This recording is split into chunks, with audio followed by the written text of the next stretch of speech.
আমরা যদি দেশ পরিচালনার সুযোগ পাই তাহলে দেশটাকে আফগান হবে নাকি ইরান হবে নাকি ইন্দোনেশিয়া হবে না লেবানন হবে না পাকিস্তান হবে, সয়েন্স আমরা যদি সুযোগ পাই এটা বাংলাদেশ হবে ইনশাআল্লাহ। এটা অন্য কোনো দেশ হবে না।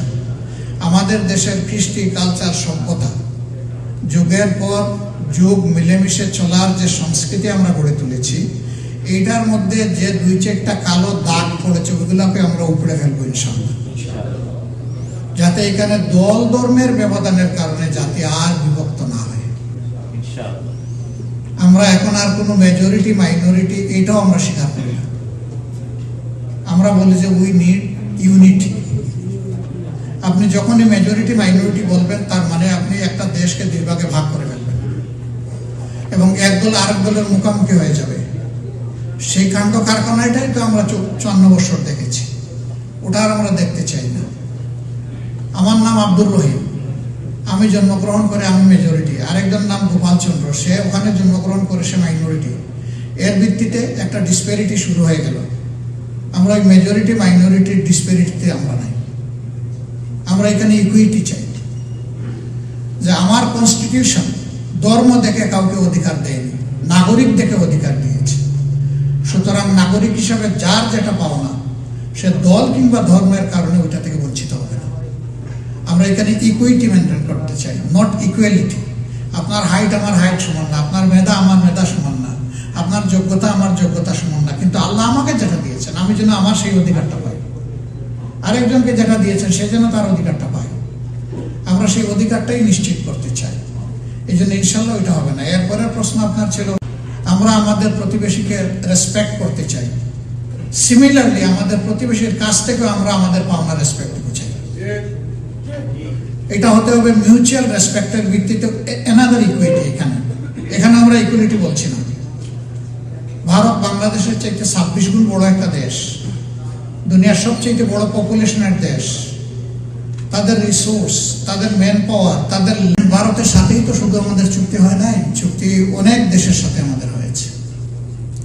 যেই চুক্তিগুলো যৌক্তিক, যেই চুক্তিগুলো জাতির কল্যাণে হয়েছে তাকে আমরা শতভাগ শ্রদ্ধা করব, যার সাথেই হোক, এটা ভারতের সাথে হোক আর যার সাথে হোক। কিন্তু কোনো চুক্তি যদি এমন মারাত্মক হয় যে এটা জাতির একেবারে অনেক বড় ক্ষতি করে ফেলেছে, তাইলে ওই দেশের সাথে বাইলেটারাল ডিসকাশন বা ডায়ালগের মাধ্যমে আমরা একটা সলিউশন বসবো। এটিএম আজহারুল ইসলাম সাহেব যখন ফ্রি হলেন জেল থেকে, তখন আমি বলেছি শুধু 47 সাল থেকে শুরু জামাতে ইসলামের দ্বারা কেউ যদি কোনো কষ্ট পান, কারো যদি কোনো ক্ষতি হয়ে থাকে, আমি সব ব্যক্তি এবং সংগঠনের পক্ষে নিঃশর্তে আমি আপনাদের কাছে ক্ষমা চাই, আপনারা আমাদেরকে ক্ষমা করে দেবেন। আজকের দিন পর্যন্ত আমরা ভুল করি না। এই কথা বলবো কিভাবে? আমরা মানুষ, আমাদের সংগঠন একটা মানুষের সংগঠন। আমাদের 100টার মধ্যে 99টা ডিসিশন সঠিক, একটা তো বেঠিক হইতে পারে। সেই বেঠিক একটা ডিসিশনের জন্য আমার জাতির তো কোনো ক্ষতি হতে পারে। তাহলে সেই ক্ষেত্রে আমার কোনো ডিসিশনে জাতির ক্ষতি হলে আমার মাপ চাইতে অসুবিধা করতে। এখন মাপ চাওয়ার পরে বলে যে এই ল্যাঙ্গুয়েজ চাইলে হবে না, ওই ল্যাঙ্গুয়েজে চাইতে হবে। আরে বাবা, এই আরেকজন বিনা শর্তে মাপ চাইলাম, কোনো শর্তও দিলাম না, তারপর আর বাকি থাকলো কোনটা, এটা তো বুঝি না। আজকে আবার একদম প্রকাশ্যে বলে গেলাম যে 47 থেকে শুরু করে 2025 সালে আজকে কত 22শে অক্টোবরে এখন কয়টা বাজে? এই যে এখনকার টাইম 8:11।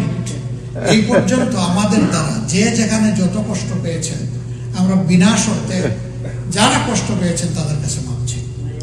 এটা গোটা জাতি হইলেও চাই, ব্যক্তি হইলেও চাই, কোনো অসুবিধা নেই।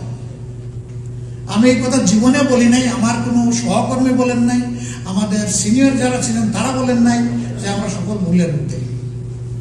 কোনো দল যদি দাবি করে সকল ভুলের ঊর্ধ্বে, অবশ্যই জাতি এটা মানবে।